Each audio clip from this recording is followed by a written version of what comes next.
चलिए, अगले हफ्ते की तैयारी में आपका स्वागत है। सबसे पहले बात कर लेते हैं प्रशांत खेमका क्या कहना चाहते हैं। वाइटो कैपिटल के फाउंडर प्रशांत खेमका ने हमसे खास बातचीत में कहा है कि भारतीय बाजार पर ग्लोबल स्लोडाउन का असर ज़्यादा नहीं दिखेगा। उनके मुताबिक बैंकिंग, कैपिटल गुड्स और IT सर्विसेज में निवेश के बेहतर मौके हैं। उनकी बात को सुन लेते हैं। इंडियन मार्केट जो है, भारतीय मार्केट इस साल काफी अच्छा परफॉर्म किया है। पिछले 1-2 सालों से काफी अच्छा परफॉर्म किया और लंबे अरसों से भी काफी अच्छा परफॉर्म किया। I think in the near term investors की धारणा ये है कि ग्लोबली जो स्लोडाउन एक्सपेक्टेड है उसका प्रभाव शायद इंडिया पर इतना ना पड़े। तो मार्केट की ये धारणा आज की तारीख में जिस हिसाब से मार्केट परफॉर्म कर रहा है ईयर टू डेट, उससे ऐसा विश्लेषण किया जा सकता है कि निवेशकों को भारत में इतनी इकोनॉमिक स्लोडाउन नहीं दिखती है जितनी ग्लोबली दिख रही है। इसलिए जो सेक्टर्स भी है, अभी सुन रहा था मैं 2 मिनट पहले ही, आप कह रहे थे कि कैपिटल गुड्स सेक्टर ज़्यादा होल्ड अप किया है। तो ये कैपिटल गुड्स सेक्टर काफ़ी डोमेस्टिक सेक्टर है। तो डोमेस्टिक इकोनॉमी पे ये महंगाई भत्ता बढ़ने से या इंटरेस्ट रेट्स बढ़ने से मार्केट की आज की तारीख में मुझे लगता है ये धारणा है कि इतना इफेक्ट नहीं होगा डोमेस्टिक कैपिटल एक्सपेंडिचर पे। चलिए, अब बात करें अगले हफ्ते की, उससे पहले जान लेते हैं कि इस हफ्ते बाजार का मूड कैसा रहा, किन शेयरों में एक्शन रहा, कहाँ गिरावट देखने को मिली। जानने के लिए चलते हैं हमारी सहयोगी प्रियंका उप्पल आनंद के पास। प्रियंका, कैसा रहा ये हफ्ता? पिछला हफ्ता तो थोड़ा सा उदासीन मान सकते हैं क्योंकि बहुत गिरावट देखने को मिली थी। क्या इस बार कहानी थोड़ी अलग है? कश, बिल्कुल कहानी अलग है। इनफैक्ट आप इस हफ्ते की बात करें तो आपको इस हफ्ते में दोनों तरह के ट्रेड्स दिखे हैं। आपको एक एक दिन में 400 पॉइंट बाजार गिरते हुए दिखा है और एक ही दिन में 400 पॉइंट्स ऊपर भी बंद होते हुए दिखाई दिया। हाईली वॉलेटाइल वीक रहा ये और सिंगल डे में आपकी पोजीशंस बदली हैं। एक तरफ 15,800 तक के नीचे भी आप फिसले इसी हफ्ते में और आप 16,200 को भी क्रॉस कर गए इसी हफ्ते में। रेंज बहुत छोटी थी पूरे वीक के लिए, लेकिन ट्रेड्स दोनों तरह के मिले हैं। आज की अगर हम ट्रेड की स्पेसिफिकली बात करें तो आज क्लियरली आपको उन स्पेसेस में अच्छे खासे लॉन्ग्स और शॉर्ट कवर होते हुए दिखाई दिए जहां सबसे ज्यादा डेंट देखने को मिला था, यानी मेटल्स, कमोडिटीज। ये आपके टॉप लीडिंग सेक्टर्स में से भी हैं। अगर आप पहले 5 टॉप लीडिंग सेक्टर्स की बात करें तो इसमें मेटल, कमोडिटीज, बैंक्स और साथ ही आपको रियल एस्टेट स्पेस, वो आज के क्लियरली विनर्स रहे, गेनर्स रहे। निफ्टी की अगर स्टॉक्स की बात करें तो उसका टॉप गेनर डॉक्टर रेड्डीज था। अच्छे नंबर्स आए, कमेंट्री स्ट्रॉन्ग आई और उसके बाद यूएस से डिमांड का मोमेंटम बना रहेगा, ये बात आई सामने, जिसके बाद हमने पूरा रब ऑफ इफेक्ट पूरे फार्मा स्पेस पे दिखाई दिया। Sun pharma, Aurobindo pharma, Strides, Arcolab, Cipla, इन सभी काउंटर्स में आपको अच्छी खासी तेजी देखने को मिली। इनफैक्ट एफएनओ का भी टॉप गेनर फार्मा स्पेस को ही था, ग्रैन्यूल्स इंडिया। सो ये एक स्पेस था जिसने आज क्लियरली परफॉर्म किया, लेकिन बाजार को आज क्लियरली जो लीडरशिप दी वो रिलायंस इंडस्ट्रीज ने दी। 3% तक की तेज था, 2-2.25%, लेकिन लास्ट हाफ एन आवर में जिस तरह की तेजी रिलायंस ने दिखाई, 5% से ज़्यादा तेजी के साथ बंद। अगर आप पॉइंट्स के लिहाज से बात करें तो बड़ी वेटेज है रिलायंस की। आप ये जो 400 पॉइंट्स का जो मूव देख रहे हैं उसमें से 100 पॉइंट से ज़्यादा का मूव तो सिर्फ रिलायंस ने कंट्रीब्यूट किया है। सो रिलायंस आज क्लियरली लीडरशिप रोल में दिखा, आपको स्पेस सारे सेक्टर से सपोर्ट किया, मेटल हो, कमोडिटी हो, फार्मा हो, फाइनेंस हो। टेक्नोलॉजी और आईटी ने आज कंट्रीब्यूट नहीं किया, जिस तरह के ग्लोबल मेल्टन भी चल रहा है, वहां से किसी तरह की गेनर्स निकल कर नहीं आए, लेकिन बड़े ड्रैगर्स भी निकल कर नहीं आए। लेकिन क्लियरली ऑटो पैक, हमने इस पूरे हफ्ते में ऑटो पैक में एक अच्छी वाइब्रेंस देखी, बाइंग इंटरेस्ट देखा और आपको आज वहाँ उस स्पेस से जो बड़ा गेनर रहा वो अशोक लेलैंड था, वहाँ पर भी नंबर्स आए, स्ट्रॉन्ग कमेंट्री आई। कमर्शियल व्हीकल्स में एक टर्न अराउंड है और साथ ही बात ये हो रही है क्योंकि जो उनके लिए हेडविंड्स थे वो शायद कहीं ना कहीं अब टेलविंड्स हो गए हैं। सेमीकंडक्टर की शॉर्टेज हो, कमोडिटी प्राइस सॉफ्टन हुए, तो कमोडिटी यूजिंग सेगमेंट्स जो है वहाँ तेजी थी। अशोक लेलैंड को हमने तेज दिखाई दिया। बैंक्स में से आपको कंट्रीब्यूटिंग बैंक्स ने भी आज अच्छी खासी परफॉर्मेंस दिखाई। फाइनेंस काउंटर्स हो, चाहे हाउसिंग फाइनेंस हो, ट्रांसपोर्ट फाइनेंस हो, इन सभी काउंटर्स में आपको एक अच्छी तेजी देखने को मिली। बैंकिंग में led by IndusInd, axis, axis, SBI, तो ये सारे स्पेस ने अच्छा परफॉर्म किया। F&O में दूसरे जो बड़े काउंटर्स थे उसमें आपको BHEL जैसे काउंटर भी सामने निकल कर आए। इनके नंबर्स, BHEL के आज नंबर्स हैं और उससे पहले का एक अच्छा मोमेंटम देखने को मिला, लेकिन क्लियरली आज जो लीडरशिप थी वो रिलायंस के पास थी। 16,200 एक बड़ा रेजिस्टेंस भी माना जा रहा था, उसके ऊपर बाजार बंद होने में कामयाब हुआ, यानी बुलिश सिग्नल्स दिखाई दे रहे हैं कमिंग वीक के लिए भी यहाँ से। चलिए, बहुत बहुत शुक्रिया प्रियंका ये सारी जानकारी के साथ जुड़ने के लिए। अब अगले हफ्ते की तैयारी हमें कराएंगे कौन? हमें कराएंगे अगले हफ्ते की तैयारी रवि सिंह, शेयर इंडिया से। रवि सर, बहुत बहुत शुक्रिया। सबसे पहले तो चलिए बाजार के इस हफ्ते के हाल पे बात कर लेते हैं। मुझे याद है जब पिछली हफ्ते शुक्रवार को मैं इसी शो को करने बैठा था तो ऐसा लग रहा था कि अब यहाँ से तो बस डूम्सडे ही है और चीज़ें नीचे ही जाती जाएंगी, लेकिन थोड़ा अच्छा सपोर्ट दिखाया है मार्केट ने पिछले हफ्ते से इस हफ्ते में। कैसे देखते हैं आप इसको? क्या ये वन ऑफ वीक है या अब थोड़ी सी स्ट्रेंथ मार्केट में वापस आई है?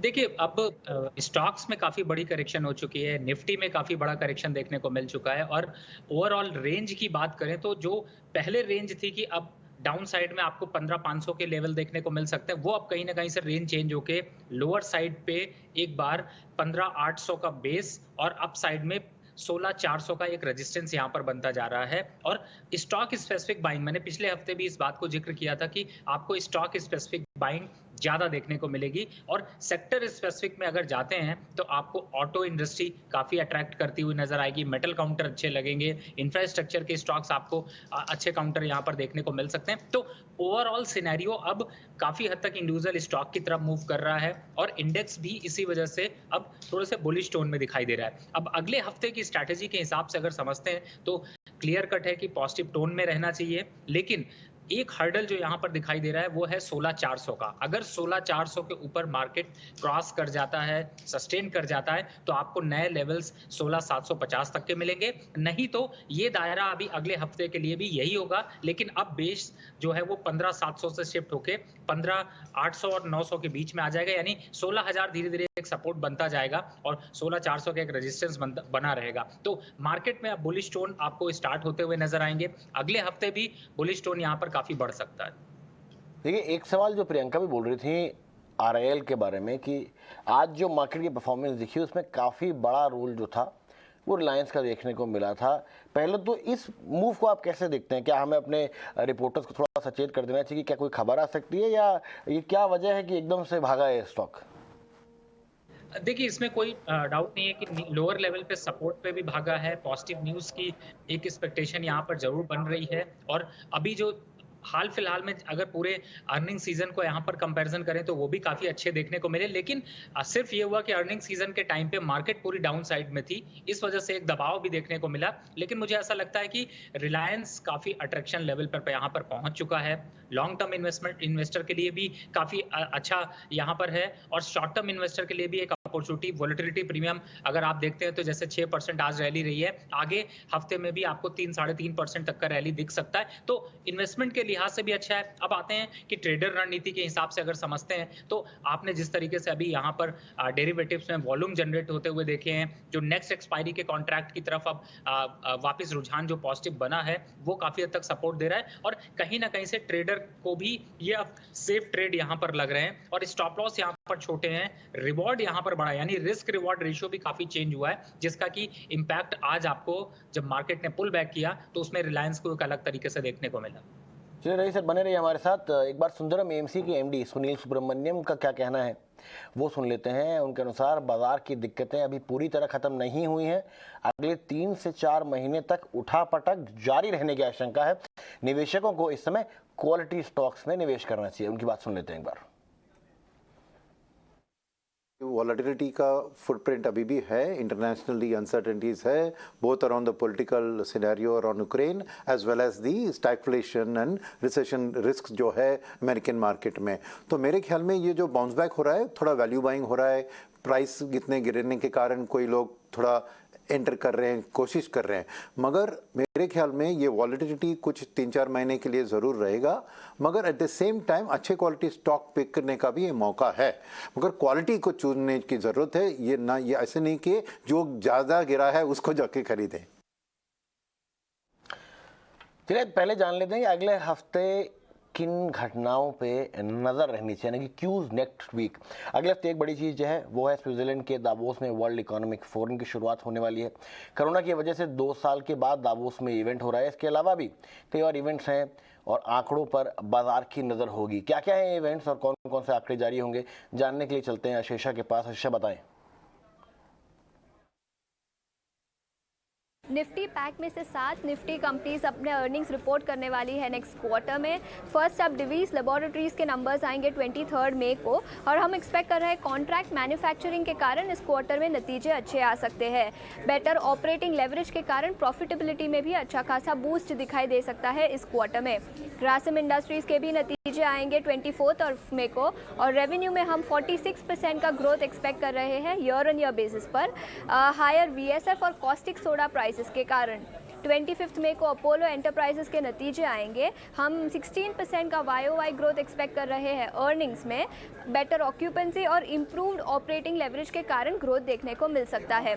कोल इंडिया के भी नतीजे आएंगे 25 मई को और नतीजों के अलावा कोल प्राइसेस पर क्या आउटलुक रहेगा कंपनी का और कोल अवेलेबिलिटी ई ऑक्शन के लिए कितनी अवेलेबल रहेगा कोल, उसके ऊपर भी फोकस रहेगा कोल इंडिया पर। BPCL के भी नतीजे आएंगे 25 मई को और इस क्वार्टर में क्वार्टर ऑन क्वार्टर बेसिस पे नतीजे अच्छे एक्सपेक्ट कर रहे हैं हम बिकॉज इन्वेंट्री गेन्स कंपनी ने एंजॉय किए और रिफाइनिंग एनवायरनमेंट में भी हमने अच्छा खासा इंप्रूवमेंट देखा। लेकिन मार्केटिंग सेगमेंट इस क्वार्टर में थोड़ा सा डिसअपॉइंटिंग साइड पे आ सकता है। हिंडाल्को के भी नतीजे आएंगे। याद रखें नोवेलिस जो हिंडाल्को की होल्डी ओन सब्सिडरी है उसके नतीजे ऑलरेडी आ चुके हैं, अच्छे नतीजे थे और हिंडाल्को का स्टैंडअलोन परफॉर्मेंस भी हम अच्छा एक्सपेक्ट कर रहे हैं बिकॉज एल्यूमिनियम प्राइसेस इस क्वार्टर हायर ट्रेंड पर थे।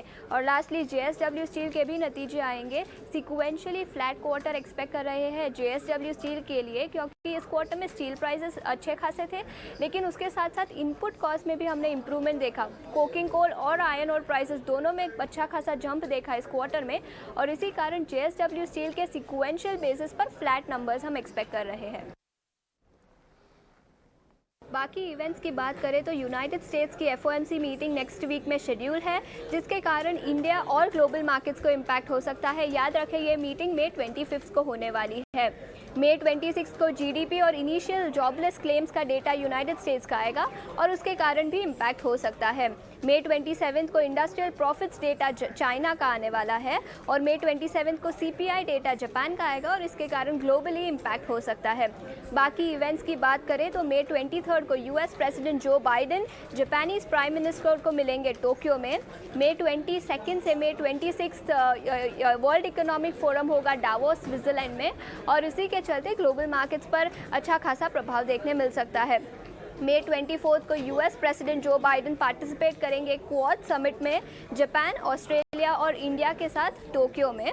मई 25 को इन्वेंट्री रिपोर्ट आएगा EIA का और NATO parliamentary assembly spring session scheduled है मई 27 को और इसी के चलते अच्छी खासी ग्लोबल क्यूज देखने को मिल सकती है अगले हफ्ते में। चलिए बहुत बहुत शुक्रिया आशीषा सारी जानकारी के साथ जुड़ने के लिए। रवि सर आप भी बने रहिए, लेकिन हम एक छोटा सा ब्रेक लेंगे और उसके बाद वापस आएंगे अगले हफ्ते की तैयारी में।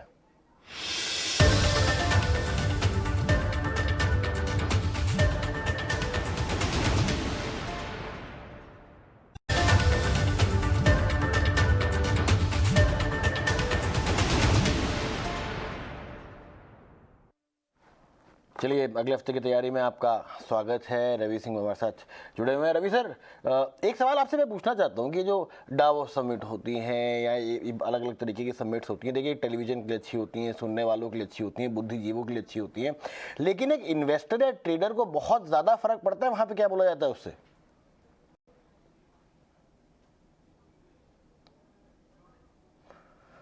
रवि सर आप म्यूट हैं, आपको अनम्यूट करना पड़ेगा खुद को। जी सॉरी। देखिए इसका बहुत बड़ा इम्पैक्ट होता है और आपने बिल्कुल सही कहा। आप इन्वेस्टर को सबसे बड़ी बात है कि ईटी स्वदेश ये चाहता है कि लोगों को पता चले उसका फायदा क्या है। इस तरीके के इन्वेस्टर समिट में सबसे बड़ा फायदा ये होता है कि कंपनियां अपने प्रोजेक्शंस को देती हैं, आगे इकोनॉमिक दौर कैसा होगा।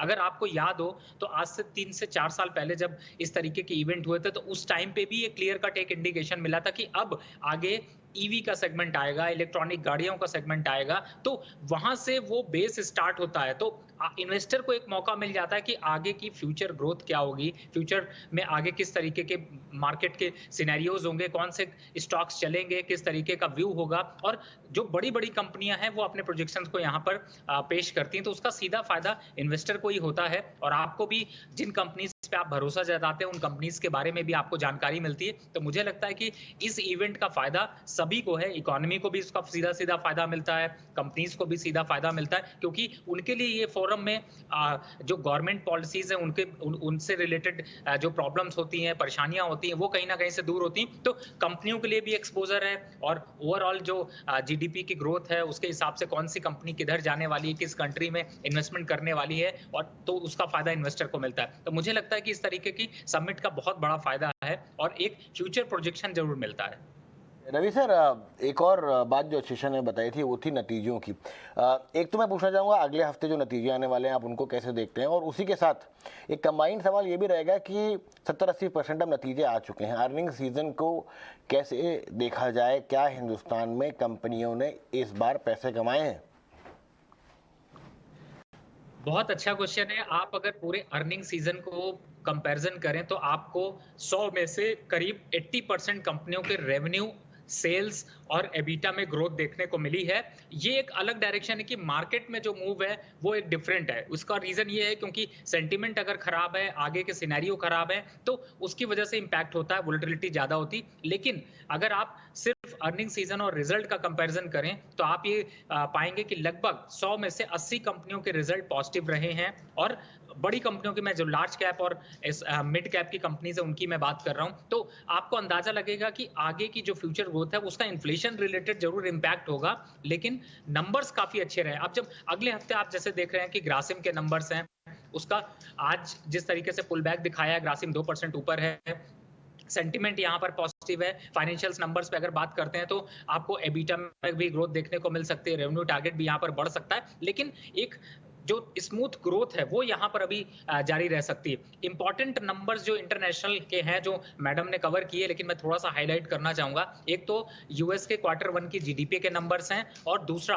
खास तौर से जो जॉबलेस क्लेम यूएस का है, क्योंकि इस समय यूएस का इंपॉर्टेंट पॉइंट है कि वहां पर इंटरेस्ट रेट आगे किस सिनेरियो में बढ़ेगा और उसका इंपैक्ट वर्ल्ड वाइड पड़ता है। तो आपको ये दो नंबर्स को जरूर ध्यान रखना चाहिए। और ओवरऑल अपने मार्केट की बात करें तो क्लियर कट है कि यहाँ पर बॉटम आउटिंग शुरू हो गई है, तो अच्छे स्टॉक्स बाय करें, उसके लिए ईटी स्वदेश फॉलो करें। बिल्कुल। चलिए, इस हफ्ते बाजार में उतार चढ़ाव के बीच एक ऐसा शेयर रहा जहां अच्छी तेजी देखने को मिली। हम बात करें आईटीसी की। आईटीसी के अक्सर मीम्स वायरल होते थे कि 200 के ऊपर जाता ही नहीं है, लेकिन अब आप देखिए किस तरीके की रफ्तार देखने को मिली है पिछले कुछ समय में। क्या है वजह और क्यों कहीं तेजी है तो कहीं मंदी?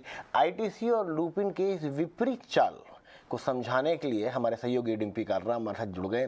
डिम्पी, बताएं क्या कारण रहा है कि आईटीसी भाग रहा है लेकिन लुपिन की उल्टी तरफ दौड़ है? सारी स्क्रीन में आपको बहुत दुख और गम दिख रहा होगा, इसलिए पहले खुशी से ही शुरुआत करना चाहते हैं। तो जो खुशी है मार्केट की वो तो आपको आईटीसी से मिलेगी। एक पुरानी कहावत है, जो बिल्कुल नहीं चलता था अब चलने लगा है, वो है आईटीसी। अभी आपने बात बिल्कुल ठीक की है, पिछले 3 साल के लेवल्स को ब्रेक कर रहा है। हमने ये जो चार्ट आपके सामने ड्रॉ किया है, अगर आप बिल्कुल इस तरफ के कॉर्नर पर देखेंगे, जो बिल्कुल at the very last of this corner है, ये पहले 3 साल पहले का चार्ट था। अब आप देखिए पूरे 3 साल के अंदर बाजार ने भले रिकवरी दिखाई हो, कहीं से कहीं पहुंचा हो, लेकिन ये अपनी हाथी अपनी तरह से चलता गया और अब इससे 3 साल के लेवल को ब्रेक कर दिया। वजह क्या है, क्यों आईटीसी अब चल रहा है, क्यों इस तरह के फॉलिंग मार्केट के अंदर अपने 3 साल के लेवल को ब्रेक कर रहा है? पहला कारण आपकी स्क्रीन पर है, एग्री, होटल, पेपर कारोबार, जो इसके जो कोर कारोबार में से साइड से जुड़े हुए कारोबार जिसको हम कहते हैं, वहां पे जबरदस्त ग्रोथ आपको देखने को मिल रहा है। इसका वैसे तो कोर बिजनेस सिगरेट का ही है। दूसरा, 1 महीने में आईटीसी, सिर्फ 1 ही महीने के अंदर आईटीसी 4.5% चला, इसकी अपनी इनहेरेंट स्ट्रेंथ बता रहा है, जबकि निफ्टी 6% टूट रहा था। बाजार के बिल्कुल उलट आईटीसी चल रहा है और ये rarest of the rare cases में से बनता है। तीसरी इंपॉर्टेंट बात, एफआईज की खरीदारी। एफआईज जहां पे 2% बढ़े हैं बकायदा पिछले 1 साल के अंदर, जहां पे एफआईज की सेलिंग को लोग दोष दे रहे हैं, लेकिन आईटीसी के अंदर एफआई सेलिंग बाइंग हुई है और करीब 2% के आसपास की हुई है। पिछले एक महीने में आईटीसी का जो वायदा बाजार है वहाँ पे बाकायदा खरीदारी हुई है, 45% से ज़्यादा डिलीवरी है, यानी कि लोग अपना माल अभी भी नहीं बेच रहे हैं। और उसका डिलीवरी में हमने 5 डेज, 15 डेज, 20 डेज भी चेक किया है, वहाँ पे किसी तरह की कोई खास हमको दिक्कत नहीं दिख रही है। तो ये आईटीसी को लेकर था। लेकिन अब मैं आपको थोड़ा दुख वाली बात भी बता देता हूँ, वो ल्यूपिन है। एक्चुअली ल्यूपिन के अंदर भी दिक्कत हो रही है। ये जो ल्यूपिन का अभी आप चार्ट देख पा रहे हैं और इसके अंदर आपको दो चीज़ें आपको दिख रही होंगी जो मैं बिल्कुल एट द वेरी टॉप आपके सामने लेके चल रहा हूँ। ये वो वाला हिस्सा है जब इसके भाव 2100-2200 रुपए के आसपास हुआ करते थे, और ये वाला हिस्सा वो है रेड मार्क जहाँ पे हुआ है। यहाँ पे राकेश झुनझुनवाला ने अपनी होल्डिंग बेची है और अब हम उससे भी नीचे हैं, यानी कि 2100 गया, फिर 1200 गया और हम 600 की कैटेगरी में ल्यूपिन है। दबाव क्यों है, दुख का कारण क्या है ल्यूपिन का, एक एक करके आपके सामने है। अमेरिकन बिजनेस इसका कोर बिजनेस है, वहाँ से करीब एनुअल बेसिस पर 5 से 8% का लॉस हो रहा है, और क्वार्टर बेसिस पर देखो तो करीब 10% का लॉस हर बार ये उठाती हुई दिख रही है कंपनी। इसका कोर बिजनेस में से एक है, वहाँ पे मार्जिन्स पे भी इनको दबाव देखने को मिल रहा है। पिछले 5 साल में कंपनी का जो मार्केट कैप है 28,000 करोड़ रुपए से कम हुआ है इसका मार्केट कैप। तीसरी इंपॉर्टेंट बात, पिछले 2 साल में राकेश झुनझुनवाला का जो मैंने आपको मार्क करके रखा है, वहाँ पे करीब 2% उन्होंने अपनी होल्डिंग बेच दी। इससे आप ये अंदाजा लगा सकते हैं कि जो स्टार इन्वेस्टर्स जिसको हम टिपिकली मार्केट के अंदर कहते हैं वो भी इस शेयर से बाहर जा रहे हैं, तो फिर बचा आएगा कौन। चौथी बात, एफआईज की भी होल्डिंग 4% कम हुई है पिछले 3-4 साल का अगर आप आंकड़ा देखेंगे तो 4% एफआईज ने भी माल बेचा, जबकि इसके बिल्कुल उलट आईटीसी के अंदर एक ही साल के अंदर 2% की खरीदारी होती हुई दिखी है। और अब आती है सबसे ज़्यादा इंपॉर्टेंट बात, 70% ये शेयर टूट चुका है, लेकिन सहारे का नाम नहीं है। तो ल्यूपिन दुख वाला है और खुशी का कारण आईटीसी है। ये एक एनालिसिस था आपके सामने। चलिए, रूस यूक्रेन युद्ध शुरू होने के बाद जो महंगाई हुई उसमें आपकी और हमारी जेब भले ही थोड़ी सी हल्की हो गई हो, लेकिन मुकेश अंबानी और गौतम अदानी दोनों की वेल्थ में ज़ोरदार इजाफा हुआ है। कंपनियों का प्रदर्शन भी ज़ोरदार रहा है। कितनी बड़ी है दौलत, बताने के लिए हमारे साथ जुड़ चुकी हैं पूजा त्रिपाठी। पूजा, बताएं। जी बिल्कुल, जैसा कि आपने कहा, युद्ध की आपदा के बीच एक अवसर मिला है और दोनों ही ग्रुप मालामाल हो चुके हैं।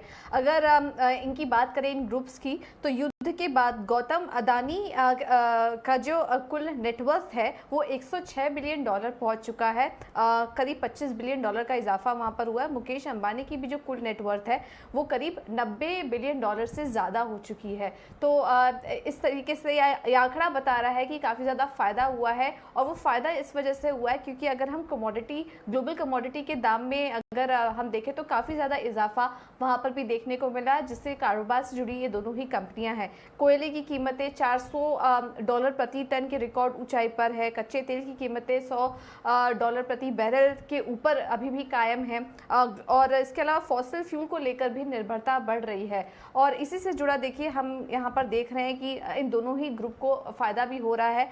अदानी ग्रुप में अगर बात करेंगे तो उसके लिए आगे ग्रोथ के ट्रिगर भी काफ़ी हैं। ऑस्ट्रेलिया में कारमाइकल माइन के विस्तार पर काम अभी भी जारी है और ग्लोबल कोयला मांग इस साल रिकॉर्ड स्तर पर पहुंच चुका है। अगर अदानी ग्रुप की बात करें तो भारत में कोयला खदानों का एमडीओ ऑपरेटर यानी कि माइनिंग एंड डेवलपर ऑपरेटर है अदानी। इसके अलावा पोर्ट पर वॉल्यूम में भी मजबूती कायम ही देखने को मिल रही है।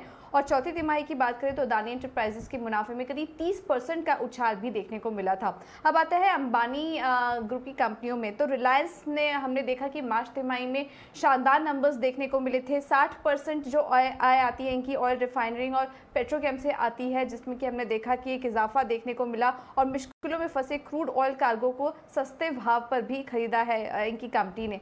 इसके अलावा रिफाइनिंग फैसिलिटी के मेंटेनेंस को फिलहाल टाल दिया है। औसत जीआरएम रिकॉर्ड ऊंचाई के करीब है। तो ये तमाम ट्रिगर्स हैं इन दोनों ही ग्रुप के लिए, जिसमें कि हम देख रहे हैं कि इस कमज़ोर ग्लोबल एनवायरनमेंट में भी ये दोनों ग्रुप काफ़ी अच्छा परफॉर्म कर रहे हैं और दोनों की जो नेटवर्थ है उसमें भी इजाफा देखने को मिल रहा है। चलिए रवि सर, मेरे पास अनफॉर्चुनेटली 30 सेकंड का समय बचा हुआ है, लेकिन आपकी रिकमेंडेशंस लेना चाहूँगा अगले हफ्ते के लिए या लॉन्ग टर्म के लिए भी। हमारे जो दर्शक हैं वो किन स्टॉक्स पे, किन लेवल्स पे नज़र रखें?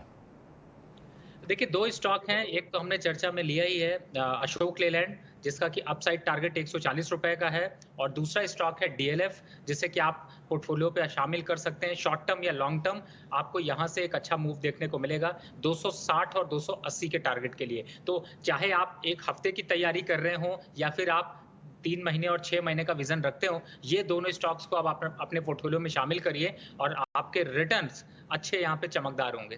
चलिए, रिटर्न्स चमकदार होंगे ये उम्मीद हम भी करते हैं हमारे सारे इन्वेस्टर्स की। इसके साथ अगले हफ्ते की तैयारी में समय समाप्त हुआ, लेकिन आप ईटी न्यूज़ उद्देश्य देखते रहिए और अपना और अपनों का ख्याल रखना ही है।